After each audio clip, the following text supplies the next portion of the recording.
बहुत बहुत स्वागत है आप सभी का आपके अपने YouTube channel SPS study point पर। मैं सोनू आप सभी का बहुत बहुत स्वागत करता हूं। आज की ये video BSc final year 6 semester के छात्र छात्राओं के लिए है, जिसमें दोस्तों आज हम जूलॉजी पेपर फर्स्ट के मोस्ट इम्पॉर्टेंट टॉपिक्स की चर्चा करने वाले हैं।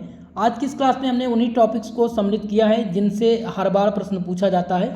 आपके पास समय कम है, कम समय में आपको पूरा पाठ्यक्रम तैयार करना है और पूरे पाठ्यक्रम को तैयार करने के लिए समय आपके पास नहीं है, तो आपको ऐसी कौन सी रणनीति अपनानी चाहिए जिससे आप अपने पूरे पाठ्यक्रम को कम समय में कवर कर पाएँ और अपना अच्छा मार्क्स उस सब्जेक्ट में अर्जित कर सकें। तो आज की इस क्लास में हम जूलॉजी में आपको कैसे 80% मार्क्स मिलेगा ये बताने वाला हूँ, और ये 100% सक्सेस होगा। ये कैसे होगा दोस्तों? जो मैं आज आपको टॉपिक्स बताने वाला हूँ उन टॉपिक्स को आपको तैयार करना है और जो रणनीति बताने वाला हूँ उन रणनीति को अपनाना होगा अगर आपको 80% मार्क्स लाना है। तो चलिए आज की इस क्लास को स्टार्ट करते हैं।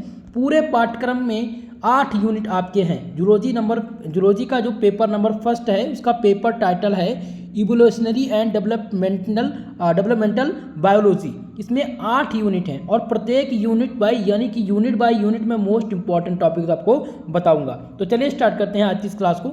यूनिट नंबर फर्स्ट, आपका जो पहला यूनिट है वो है थ्योरीज ऑफ एवोल्यूशन। हिंदी में इसे कहते हैं विकास का सिद्धांत। हिंदी में इसको कहा जाता है विकास का सिद्धांत।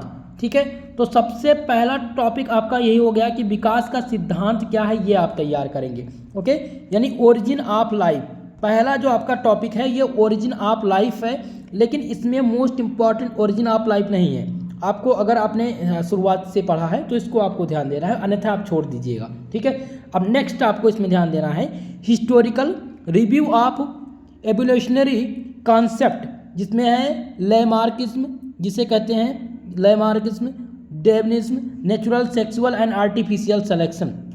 ठीक है, लैमार्कवाद और डार्विनवाद, ये दो मोस्ट इंपॉर्टेंट है। इसमें लैमार्कवाद और डार्विनवाद में प्राकृतिक यौन और कृत्रिम का चयन का जो नियम है वो आपको बताना है, ये आपको पढ़ के जाना है, मोस्ट इंपॉर्टेंट। इसको मैंने इसलिए हाईलाइट कर रखा है कि विकासवादी अवधारणा की ऐतिहासिक समीक्षा कीजिए, जिसमें लैमार्कवाद और डार्विनवाद बहुत ही मोस्ट इंपॉर्टेंट हैं। ये सबसे टॉप टॉपिक्स हैं जिनसे इस बार एग्जाम में प्रश्न आने हैं। सो इस टॉपिक को 100% आपको तैयार करना है। अगला टॉपिक इसमें है modern synthesis theory of evolution. ये आपके पूरे यूनिट के जो आपके पूरे पाठ्यक्रम के टॉपिक हैं, इसमें मैं वही बता रहा हूँ, उन्हीं को हाईलाइट कर रखा हूँ जो इस बार एग्जाम में आने वाले हैं, जो मोस्ट इंपॉर्टेंट है।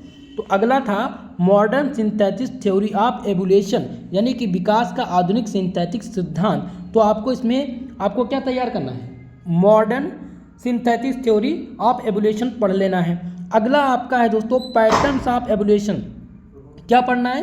पैटर्न्स ऑफ एवोल्यूशन, जिसमें आपके सम्मिलित हैं डाइवर्जेंस, कन्वर्जेंस, पैरेलल और को एवोल्यूशन, जिसको क्या कहा जाता है? हिंदी में इसे कहते हैं विचलन, अभिसरण, समांतर एवं सहविकास। डाइवर्जेंस को क्या कहते हैं? विचलन कहते हैं। कन्वर्जेंस को क्या कहते हैं? इसको कहते हैं अभिसरण, और पैरेलल को कहते हैं समांतर, और सहविकास हो जाएगा को एवोल्यूशन। तो आपको इसमें ध्यान देना है कि क्या पढ़ लेना है? विकास के पैटर्न में मोस्ट इंपॉर्टेंट आपका डाइवर्जेंस है, कन्वर्जेंस है, पैरेलल और को एवोल्यूशन। तो सबसे इंपॉर्टेंट को एवोल्यूशन है, कई बार ये रिपीट हुआ है। इस टॉपिक को आपको ध्यान देकर के तैयार करना है। तो ये आपका पहला यूनिट क्लियर हो गया। कौन सा? पहला हो गया ओरिजिन ऑफ लाइफ, दूसरा लैमार्किज्म और डार्विनवाद, तीसरा डाइवर्जेंस, कन्वर्जेंस, पैरेलल और को एवोल्यूशन, पैटर्न ऑफ एवोल्यूशन की टॉपिक्स में। इतनी चीज क्लियर है? चलिए अब हम यूनिट नंबर 2 की चर्चा करते हैं। यूनिट नंबर 2 आपका है जिसका नाम है पॉपुलेशन जेनेटिक्स, विकास का जनसंख्या, माफ कीजिएगा, जनसंख्या अनुवांशिकी। पॉपुलेशन जेनेटिक्स में आपको क्या पढ़ना है? पहला टॉपिक तो आप चैप्टर के जो नाम है, यूनिट्स के जो नाम है उनको तैयार कर कीजिएगा। पॉपुलेशन जेनेटिक्स होती क्या है, यानी जनसंख्या अनुवांशिकी।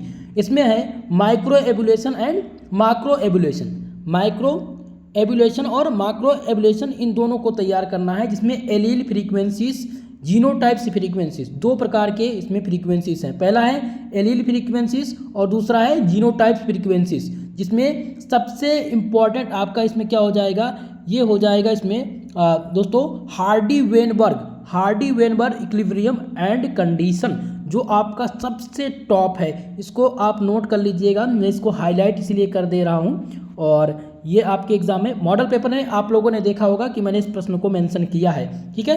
तो आपको क्या तैयार कर लेना है इसमें, हार्डी वेनबर्ग संतुलन और इनके जो रख रखाव हैं, उनके जो शर्तें हैं, वो आपको इसमें ध्यान रखना है। सो ये आपका हो गया अगला प्रश्न।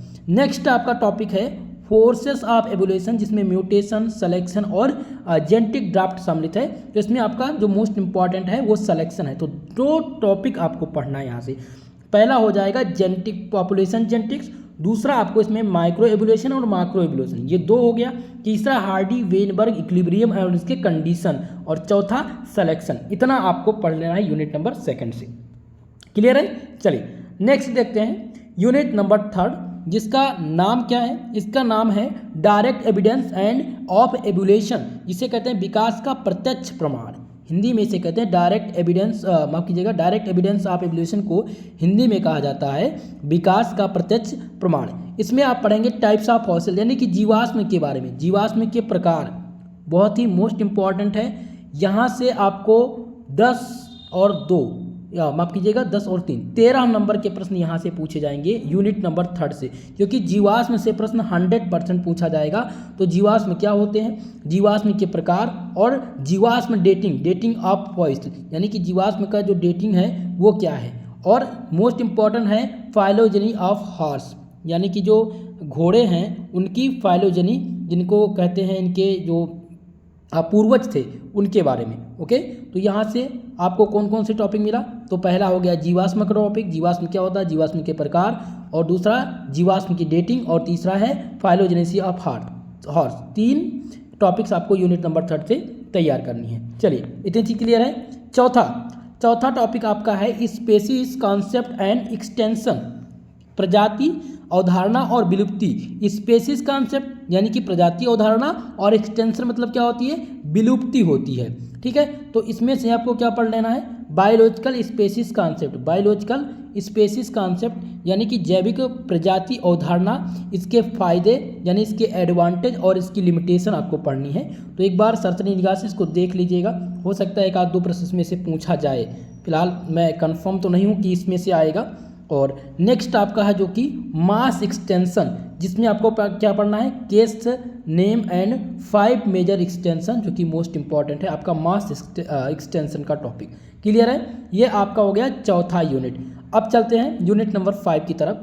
तो 5वां यूनिट इसमें आपका क्या है, यूनिट नंबर 5, जिसका नाम है gamete fertilization and early development, जिसे हिंदी में कहा जाता है युग्मनज निषेचन। फर्टिलाइजेशन को क्या कहते हैं, निषेचन कहते हैं। युग्मक निषेचन और अर्ली डेवलपमेंट मतलब प्रारंभिक विकास। इसमें आपको जो पहला टॉपिक पढ़ना है वो पढ़ना है गेमेटोजेनेसिस, जिसे कहते हैं, जिसको क्या कहा जाता है, युग्म जनन कहते हैं। तो युग्म जनन क्या है, और फर्टिलाइजेशन मतलब क्या होता है, निषेचन। तो आपको दोनों पढ़ना है, गेमेटोजेनेसिस और फर्टिलाइजेशन। ये टॉपिक दोनों महत्वपूर्ण हैं, इनसे खूब प्रश्न पूछे जाते हैं दोस्तों। ये कई बार रिपीट होने वाले प्रश्न हैं, एग्जामिनर इन्हें पूछता ही है हर बार। अगला आपका है क्लीवेज पैटर्न, जिसे कहते हैं दरार पैटर्न। तो इसको आपको फिलहाल जो है इसको छोड़ दीजिएगा, आपके पास समय होगा तो एक बार देख लेंगे। और नेक्स्ट इसमें आपको जो पढ़ना है वो पढ़ना है developmental mechanism of machines of cell specification. इसको क्या कहते हैं, इसको कहा जाता है कि कोशिका विशिष्टता की विकासात्मक यांत्रिकी। और लास्ट में आपका है जो सबसे मोस्ट इंपॉर्टेंट है वो है मार्फोजेनेसिस एंड सेल एडिशन, जिसे कहते हैं मार्फोजेनेसिस और कोशिका आसंजनन कहते हैं। तो इनमें से मोस्ट इंपॉर्टेंट आपका है गेमेटोजेनेसिस एंड फर्टिलाइजेशन और मार्फोजेनेसिस एंड सेल एडिशन। 2 टॉपिक सबसे टॉप हैं यूनिट नंबर 5 के, जिनसे हर बार एग्जामिनर प्रश्न कंडक्ट करता है। चलिए अब यूनिट नंबर 6 की चर्चा करते हैं। 6वां यूनिट है आपका डेवलपमेंटल जीन, जिसे कहते हैं विकासात्मक जीन। तो विकासात्मक जीन मोस्ट इंपॉर्टेंट टॉपिक है। यहाँ से लगभग मानकर चलिए एक लॉन्ग टाइप का प्रश्न बनता है और एक शॉर्ट टाइप का प्रश्न बनता है। तो पहला आपका टॉपिक इसमें है जीन एंड डेवलपमेंट, जीन और उनके विकास। दूसरा है मोलर बेसिस ऑफ डेवलपमेंट यानी कि विकास की आणविक आधार, और सी आपका तीसरा है डिफरेंशियल जीन एक्सप्रेशन जिसे कहते हैं विभेदक जीन अभिव्यक्ति। ओके, तो इसमें से दो आपका most important gene and development और तीसरा differential gene expression most important है, very very most important topic. इतनी चीज़ क्लियर होगी, छठे यूनिट तक क्लियर है। दो टॉपिक केवल पढ़ना, जीन एंड डेवलपमेंट, दूसरा है डिफरेंशियल जीन एंड एक्सप्रेशन। चलिए आगे बढ़ते हैं। यूनिट नंबर 7, सातवां यूनिट है ईयरली वर्टिब्रेट डेवलपमेंट जिसे कहा जाता है प्रारंभिक कशेरुकी विकास। सातवां यूनिट क्या है? अर्ली वर्टिब्रेट डेवलपमेंट यानी कि प्रारंभिक कशेरुकी विकास, जिसमें आपको क्या पढ़ना है? पहला है yearly development of the vertebrates जिसमें फिश, बर्ड और मैमल्स के बारे में पढ़ना है। तो यहाँ पर दोस्तों मैं इसको हाईलाइट करना भूल गया था, ये आपका मोस्ट इंपॉर्टेंट है, very very most important topic है, जिसमें फिश, बर्ड और मैमल्स के बारे में पढ़ेंगे कि कशेरुकियाँ जैसे मछली, पक्षी और स्तनधारी का प्रारंभिक विकास क्या होता है, ये आपको बताना है। दूसरा आपका है इसमें कि metamorphosis, regeneration and stem cell, तो इसमें स्टीम सेल मोस्ट इंपॉर्टेंट है, ध्यान रखिएगा, स्टीम सेल आपको तैयार करना है। और अगला है इन्वायरमेंटल रेगुलेशन ऑफ डेवलपमेंट यानी कि विकास का पर्यावरणीय विनियमन। ठीक है, मोस्ट इंपॉर्टेंट कौन सा है? तो पहला मैं यहाँ पर इंडिकेट कर दे रहा हूँ अर्ली डेवलपमेंट ऑफ वर्टिब्रेट्स जिसमें फिश, बर्ड और मैमल्स सम्मिलित हैं। दूसरा आपका है इन्वायरमेंटल रेगुलेशन ऑफ डेवलपमेंट, और तीसरा जिसमें है स्टीम सेल है। इतना आपको यूनिट नंबर 7 में तैयार करना है, केवल इतने टॉपिक्स पढ़ने, 3 टॉपिक्स ही पढ़ने हैं। चलिए 3 टॉपिक्स का मतलब 3 प्रश्न, इसको प्रश्न की संख्या में इंडिकेट कीजिएगा। ओके, 8वां टॉपिक्स आपका है, 8वां यूनिट माफ कीजिएगा, यूनिट नंबर 8 आपका है कि लेट डेवलपमेंट प्रोसेस जिसे कहते हैं देर से विकासात्मक प्रक्रियाएं। क्या होता है इसका मतलब? हिंदी में इसका मीनिंग होगा कि देर से विकासात्मक प्रक्रियाएं, और इसमें आपको पहला टॉपिक पढ़ना है the dynamic of organ development जिसे देर कहते हैं कि अंग विकास की गतिशीलता। फिलहाल इससे तो प्रश्न अभी तक नहीं पूछा गया है। और नेक्स्ट आपका है development of eyes, kidney and limbs यानी आँख, गुर्दे, अंग का विकास। ये क्वेश्चन आपका मोस्ट इंपॉर्टेंट है, यहाँ से प्रश्न आपके एग्जाम में बनेंगे, सो ये इसलिए मैंने इसको हाईलाइट कर रखा है, ये मोस्ट इंपॉर्टेंट टॉपिक्स है। अगला है कि metamorphosis of the homoclonal reactivation of development in पुनर्सक्रिय जिसे कहते हैं यानी कि एम्फीबियस इंसेक्ट्स। ओके, तो अब यहाँ से मार्फोजेनेसिस, एक बार थोड़ा सा शॉर्ट नोट लिखने के लिए कभी कभी मार्फोजेनेसिस का टॉपिक आता है। ओके, तो मार्फोजेनेसिस क्या है एक बार इसको देख लीजिएगा, तैयार कर लीजिएगा, मोस्ट इंपॉर्टेंट है, नोट कर लीजिए। फिलहाल मैंने इसके अंडरलाइन कर दिया है। अगला इसमें है दोस्तों रीजनरेशन, तो एक बार रीजनरेशन के टॉपिक को आप देख लेंगे जिसमें लीवर और मैमलियन सम्मिलित हैं। और नेक्स्ट आपका आ जाता है एगिंग या बायोलॉजी ऑफ सीक्वेंसेस। तो फिलहाल ये मोस्ट इंपॉर्टेंट तो नहीं है, इसमें से मुझे एक ही टॉपिक सबसे मोस्ट इंपॉर्टेंट लगा development of eyes, kidney and limbs और मार्फोसिस। ठीक है, मेटामार्फोसिस। ओके, तो ये 2 टॉपिक्स इंपॉर्टेंट है यूनिट नंबर 8 से। दोस्तों ये ऑब्जेक्टिव और यानी कि MCQ और रिटर्न दोनों पैटर्न के छात्र छात्राओं के लिए इंपॉर्टेंट टॉपिक्स रहा है जो मैंने आपको बताया है। अगर आप इन टॉपिक्स को तैयार कर लेते हैं, केवल इतने टॉपिक्स अगर पढ़ लेते हैं, तो एग्जामिनर जो भी प्रश्न कंडक्ट करेगा वो इन्हीं टॉपिक्स से आपको मिलेगा। अब आपको बताते हैं कि कम समय में आपको कैसे 80% मार्क्स अपने सब्जेक्ट में लाना है। तो आपको पहला तो काम यह है कि जो आज मैंने आप लोग को टॉपिक्स बताए हैं, इन टॉपिक्स को तैयार करना स्टार्ट कर दीजिए। दूसरी बात, जो हमने आप लोगों के लिए मॉडल पेपर तैयार किया है वो मॉडल पेपर आप तैयार कर लीजिए। इम्पॉर्टेंट क्वेश्चन आप लोग के लिए मैंने दिया है, इम्पॉर्टेंट क्वेश्चन जो लगभग 30 से 40 प्रश्न इसमें सम्मिलित होंगे। इतना 3 चीज़ें आप कर लेंगे अगर, और इसका सॉल्यूशन भी आपको मिलेगा टेलीग्राम पर। ऐसा नहीं है कि आपको कहीं ढूंढना है, कुछ इसकी कोई ज़रूरत है। अगर आपके पास नोट्स नहीं है फिर भी आप इन तीनों को लीजिए, डिस्क्रिप्शन बॉक्स में जाइए, वहाँ पर लिंक होगा PDF का, वहाँ पर आप क्लिक करेंगे, डायरेक्ट आप टेलीग्राम पर जाएंगे और वहाँ से उस क्लास का PDF आपको मिल जाएगा विथ सोल्यूशन। ओके, तो अगर इतना चीज़ें आप कर लेते हैं तो 100% 80% मार्क्स आपको मिलेगा।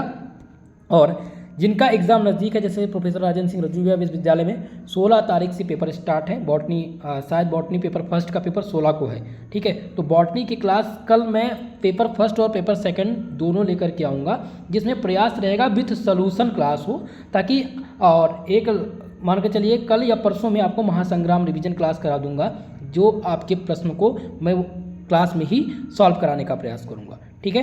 तो दोस्तों आप सब अपना सपोर्ट बनाए रखिए, और जो भी हमारे इस चैनल पर नए हैं चैनल को सब्सक्राइब कर लीजिए, बेल आइकन यानी नोटिफिकेशन बेल जरूर ऑन कर लीजिए, ताकि जब भी क्लास हो ताकि आप क्लास का नोटिफिकेशन आपको मिलता रहे। आज के लिए बस इतना ही, मिलते हैं किसी नेक्स्ट वीडियो में, तब तक के लिए जय हिंद जय भारत।